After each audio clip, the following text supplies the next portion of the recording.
ইতিহাসের পাতায় আরও একবার প্রত্যেকে স্বাগত জানাই। টেট নিয়ে গুরুত্বপূর্ণ রায়দান করলো সুপ্রিম কোর্ট। খুব সংক্ষেপে আমি ব্যাকগ্রাউন্ডটা বলি। যারা কর্মরত শিক্ষক রয়েছেন তাদের টেট পাশ করা বাধ্যতামূলক, এই রায়দান ইতিপূর্বে আগেই করেছিলেন সুপ্রিম কোর্ট। তারপরে রিভিউ পিটিশন দায়ের করা হয়েছিল, সেই রিভিউ পিটিশনের মামলার আজকে রায়দান হলো।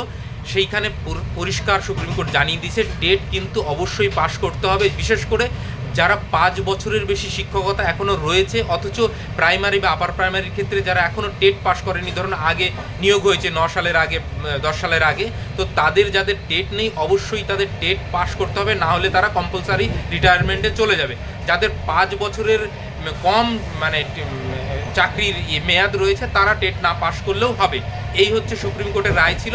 আজকে রিভিউ পিটিশনে সেই রায়ই বহাল রাখলো। যেটা বাড়তি করেছে সেটা হচ্ছে 31 আগস্ট 2028-এর মধ্যে এই টেট পাস করতে হবে, অর্থাৎ 2 বছরের মতন আপনাদের হাতে সময় রয়েছে। ইতিপূর্বে কিন্তু এইটা 27 সাল ছিল, অর্থাৎ 1 বছর বাড়ালো সুপ্রিম কোর্ট এই রিভিউ পিটিশনের ফলে। 1 বছর সময় বেশি পাওয়া গেল, আর কিছুই নয়, কিন্তু টেট পাস আপনাদের করতেই হবে। অতএব রাজ্য সরকারের এখন অতি দ্রুত টেট নেওয়া দরকার এবং অন্তত 2-3টে চান্স দেওয়া দরকার। একবারেই যে প্রত্যেকে 100% পাস করে যাবে বা কারোর সুবিধা অসুবিধা থাকতেই পারে, তো আগামীতে যে এই সরকার টেট নেবে এইটুকু একদম কনফার্ম। এবং যারা চাইবেন তারা সিটেটও দিতে পারেন, যারা কর্মরত শিক্ষক রয়েছেন, যারা যদি মনে করেন যে আমরা পাশাপাশি সিটেটটাও দেবো, সেটাও কিন্তু রয়েছে।